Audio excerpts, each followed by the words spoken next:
Visto para procura de trabalho hoje, 25 de outubro de 2024, e eu estou aqui para falar contigo sobre visto para procura de trabalho. Se tu não me conhece, eu me chamo Lucas Abad, sou advogado no Brasil, em Portugal e na Espanha e atuo na área de direito migratório. E eu estou aqui para conversar contigo hoje sobre visto para procura de trabalho. Este é um vídeo, na verdade vocês já têm outros vídeos aqui nesse canal que falam sobre o visto para procura de trabalho. Mas é sempre importante nós fazermos aqui refrescar algumas situações e algumas informações, tendo em vista as diligências que nós temos percebido por parte não só da VFS no Brasil, como também por parte dos consulados portugueses pelo mundo. Então, se tu não te inscreveu ainda nesse canal, te inscreve agora nesse canal, deixa aqui nos comentários de onde você está falando para que a gente possa fazer essa troca. E também aproveita ao longo desse vídeo, vai deixando as tuas dúvidas nos comentários, tá bem? E mais uma vez, obrigado pela tua inscrição e pela tua curtida nesse canal. E se tu não nos segue ainda nas redes sociais, nos siga, @advogado Lucas Abad, em todas as redes sociais vocês nos encontram lá. E lá eu tenho atualização diária de tudo que está acontecendo. Bem, não vamos enrolar, né? Já faz algum tempo que eu não venho aqui falar com vocês, mas o que eu tenho percebido e acompanhado? Se vocês não sabem, nós prestamos consultorias e assessorias jurídicas para os processos migratórios, não só no Brasil, mas também em Portugal, principalmente, é o foco aqui desse canal, e também na Espanha, tá? E hoje nós vamos falar sobre procura de trabalho. Procura de trabalho é aquele visto que ele é possível aplicar sem muitos outros requisitos complementares. Eu não preciso ter um contrato de trabalho já previamente. Pelo contrário, este é um visto que é aplicável para aqueles que pretendem vir para Portugal procurar trabalho, como o próprio nome do visto diz, visto para procura de trabalho. Esse visto é aplicável, você vai aplicar esse visto diretamente no consulado da sua jurisdição. Ou seja, você mora em São Paulo, vai para São Paulo. Você mora em Santa Catarina, Paraná, também em São Paulo. Mas vocês devem observar as regras, né, de jurisdição de cada consulado, por exemplo, no Brasil. Para aplicar esse visto, é necessário que eu seja maior de idade e que eu tenha a intenção de procurar um emprego, um trabalho subordinado em Portugal. Então aqui tá, eu digo que esse visto ele não é para aquelas pessoas que pretendem empreender em Portugal. Para isso vocês têm o visto D2, que é o visto para empreendedores, ou naquelas qualidades, né, de empreendedores, de startups, vocês têm também a modalidade do D2. Ou se você já tem um contrato de trabalho ou uma promessa de contrato de trabalho em Portugal, você vai para o visto D1. A não ser que seu trabalho seja um trabalho altamente qualificado, você vai para o visto D3. Se não, você vai para outras situações que vão ser relacionadas aos motivos. Por isso, dentro de um planejamento migratório, é importante que tu defina primeiro exatamente qual é o teu propósito com Portugal, qual é o teu propósito dentro do processo de migração. É a procura de trabalho? Então, nós estamos no vídeo certo. Bem, o que você deve apresentar para o pedido de procura de trabalho? Anota aí. Passaporte válido, tá bem? O teu passaporte deve estar dentro do período de validade com ao menos 3 meses após o vencimento, a validade do teu visto. Esse visto ele tem uma validade de 120 dias. É dizer que você vai ter 4 meses a partir da data que você comunica ao consulado que você tem uma previsão de chegar em Portugal. Então lá no formulário de pedido de visto você vai colocar a data prevista de chegada. E você vai calcular essa data como, Lucas? Bom, o cálculo da data que nós fazemos sempre no nosso primeiro encontro de assessoria, eu sempre oriento os clientes a fazerem o seguinte. Este processo, com todo o teu visto, né, com todos os documentos de instrução do teu visto, ele deve ser protocolado, ele deve chegar nas mãos do consulado, e leia-se aqui VFS, que é quem recebe a documentação e faz essa gestão documental e encaminha para o consulado, com um período mínimo aí de 60 dias úteis. Então, obviamente, tu não vai deixar isso para a última hora. Eu sempre encaminho dos meus clientes com 65 dias úteis e não muito antes disso. Ou seja, não menos que 90 dias, porque senão a VFS e o consulado não vão aceitar o teu pedido. Então você tem que ter uma janela de aplicação desse pedido. Essa janela de aplicação ela vai ser, eu gosto de calcular, entre os 85 dias que antecedem a sua data prevista de chegada aos 65 dias que antecedem a sua data prevista de chegada.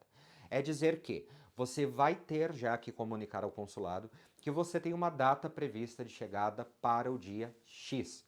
Por exemplo, agora, em outubro, nós estamos já aplicando os processos a partir da segunda quinzena de janeiro, fevereiro, que o pessoal vem para Portugal. O que é preciso vocês observarem isso? O consulado ele tem um prazo legal de 60 dias úteis de análise. É certo que nós estamos tendo algumas dificuldades aí com alguns consulados e vocês que já estão nesse caminho do processo migratório para Portugal já sabem e estão cientes de toda a situação, de toda a conjuntura que está acontecendo com a imigração em Portugal. Hoje a AIMA, que é o órgão responsável em Portugal, Agência para Integração, Migrações e Asilo em Portugal, é o responsável pela sua concessão da autorização de residência. Bem, eu não vou trazer muito aqui detalhes sobre isso, mas se vocês derem um Google aí, pesquisarem as notícias sobre Portugal, vocês vão ver que a AIMA está passando por muitas transformações, dificuldades e essas dificuldades geram desafios um tanto quanto desagradáveis na chegada de vocês em Portugal.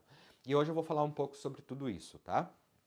Então, assim, a AIMA, nós temos a notícia que existem mais de 400 mil processos pendentes. É óbvio que isso, uma hora ou outra, ia respingar nos processos de análise dos vistos. E não só isso. Isso gerou mudança na legislação.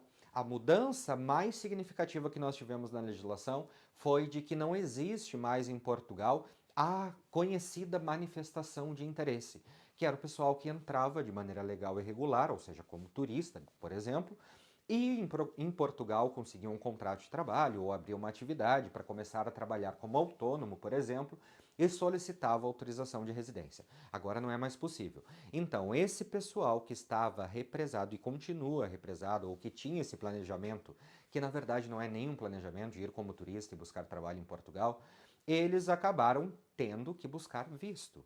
E isso fez com que os consulados começassem a receber um grande número de processos e, consequentemente, o que acontece? Atrasos nas análises.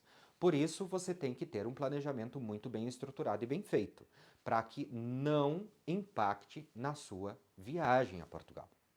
O seu visto, ele começa a valer, e essa é uma pergunta que sempre vem no meu Instagram e aqui mesmo com vocês, começa a valer quando? Quando eu chego em Portugal ou aquela data que eu informo no formulário? É aquela data que eu informo no formulário. Então o teu visto ele tem 120 dias corridos a contar da sua data prevista de chegada.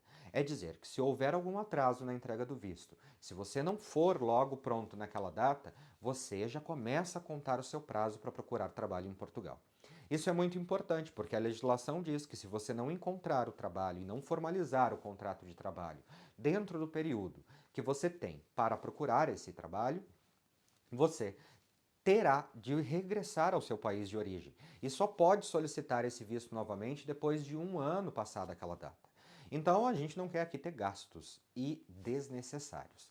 E quando eu falo em gastos desnecessários, eu falo sobre um ponto muito importante que tem acontecido agora com muita frequência em virtude dos atrasos que a VFS e o consulado têm nos comunicado. Por exemplo, o Consulado de São Paulo tem surgido uma notícia aí, eu não sei se tu que está assistindo o vídeo recebeu também ou não, mas de que eles só estavam analisando visto de estudo em pleno outubro, né, onde nem tem mais tanta demanda de estudo. De repente, represa de processos pendentes, né, e que por isso todos os outros processos estavam pendentes de análise, ou seja, isso iria ultrapassar o prazo de 60 dias.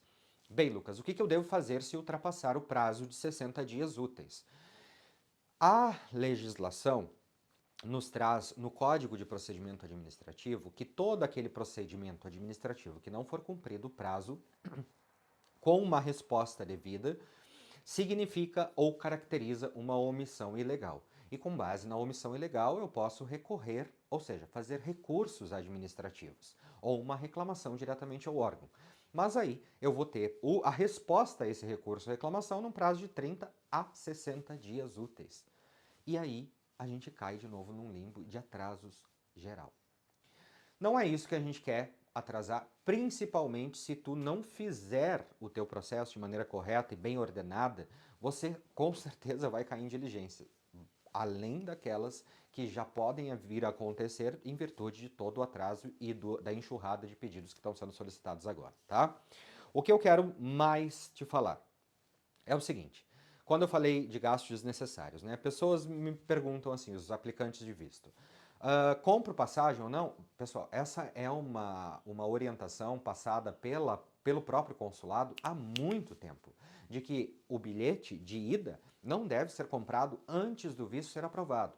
Tá, Lucas, mas se o visto é aprovado perto da data da minha ida a Portugal, da minha previsão de ida a Portugal, e eu vou deixar para comprar passagem, eu vou comprar uma passagem muito cara. E eu concordo contigo. Então, por isso é importante o planejamento, para que você possa ter um planejamento correto. E em caso de dúvidas e orientações, vocês devem buscar profissionais habilitados, advogados ou solicitadores em Portugal, que são os únicos profissionais habilitados e que podem te passar segurança nesse processo, para que você possa cumprir os prazos determinados. Lembrando que aqui nós temos duas formas de contagem de prazo, uma em dias úteis e outra em dias corridos. A contagem em dias corridos vai impactar no quê? Naquela apresentação dos outros documentos que eu tenho que apresentar. Então, eu falei de passaporte. E agora eu vou falar do bilhete de regresso. O visto para procura de trabalho exige que você apresente no momento da solicitação o bilhete de regresso. É dizer que eu tenho que apresentar para os dias 120, ou seja, para a partir da data prevista de chegada, contar 120 dias e nesta data eu tenho que ter já um bilhete de regresso apresentado, uma reserva desse bilhete, apresentado ao consulado dizendo que, olha, se nada der certo, eu tenho como voltar ao Brasil ou ao teu país de origem. Entendeu? Por isso que tem que ser contado corretamente. Tem que ser enviado corretamente o processo. Nem antes e nem depois. É no centésimo, septosé... Ih, não sei falar. É no dia 120. Aí no dia 120 você vai ter que fazer esse bilhete de regresso. Também você precisa apresentar o comprovativo de alojamento, que ele é para toda a sua estada. Ou seja, todos os 120 dias. Então, você deve fazer reservas, né? E essas reservas, olha que importante, é uma nova situação que tem acontecido.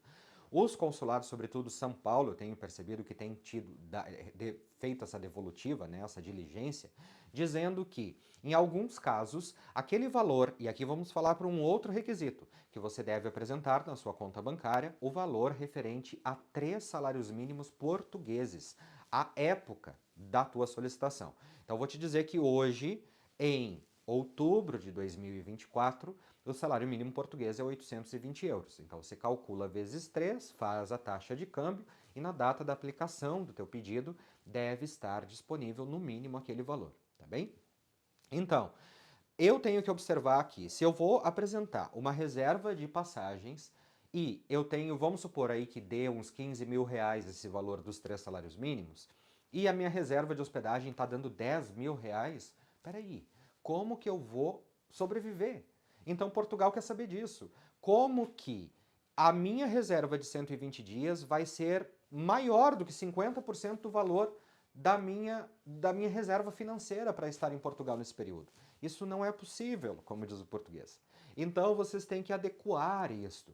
Obviamente, sempre é melhor apresentar uma reserva condizente com o seu valor dos meios de subsistência, ou mesmo uma reserva já paga, livre daquele valor dos meios de subsistência, ou então você pode apresentar um contrato de arrendamento ou outras situações. Lucas, eu posso apresentar uma carta convite, um termo de responsabilidade? Pode, desde que o valor aquele apresentado seja apresentado no nome do subscritor. É a pessoa que está assinando o termo de responsabilidade que vai ter que comprovar que tem condições de lhe manter em Portugal durante esse período, tá? Além disso, você precisa apresentar um documento original, além, obviamente, do passaporte, um outro documento original, que é o certificado, ou a certidão, o CAC. Certificado de antecedentes criminais, né? O atestado de antecedentes criminais emitidos pela Polícia Federal. Muita gente comete o erro de ir na Polícia Civil, de ir na Polícia Militar, e não, é o da Polícia Federal, é aquele que vocês emitem diretamente no sistema do governo brasileiro. Vocês emitem esse documento e vão levar a apostila, num cartório, para apostilar esse documento. E esse documento e a apostila originais são encaminhados junto com os demais documentos no teu processo. Você tem que enviar 2 fotos 3x4, se for pela VFS, vai 2 vias do checklist e, na sequência, toda a ordem daqueles documentos que estão no checklist. Formulário de pedido de visto, a autorização à consulta ao registro criminal português. Você vai apresentar ainda o seu passaporte, cópia da página biográfica do passaporte, um seguro viagem que cubra as despesas de saúde durante esse período, com repatriamento, obviamente, traslado do corpo, isso você precisa ter noção disso, e também você pode aí substituir, ainda que não conste no checklist, ao PB4, que é o documento que é esse acordo, né, de saúde entre Portugal e Brasil, tá?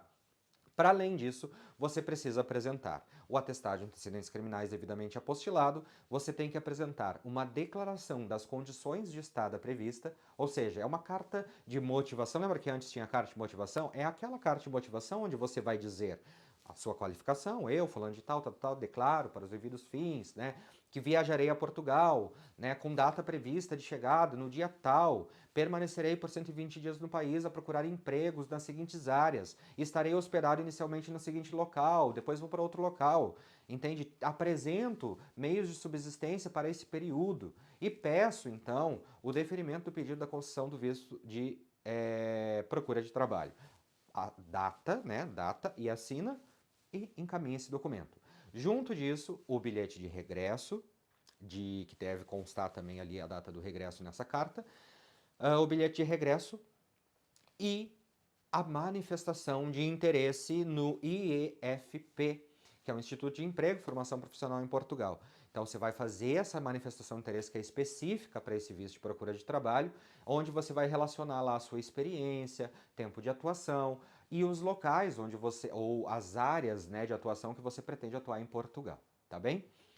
Além disso, se for pela VFS, você tem que juntar ainda aquele termo de consentimento da VFS, que não é o termo de consentimento, é o contrato que você faz com a VFS, sempre em 2 vias, e você tem que pagar as taxas relativas ao seu pedido.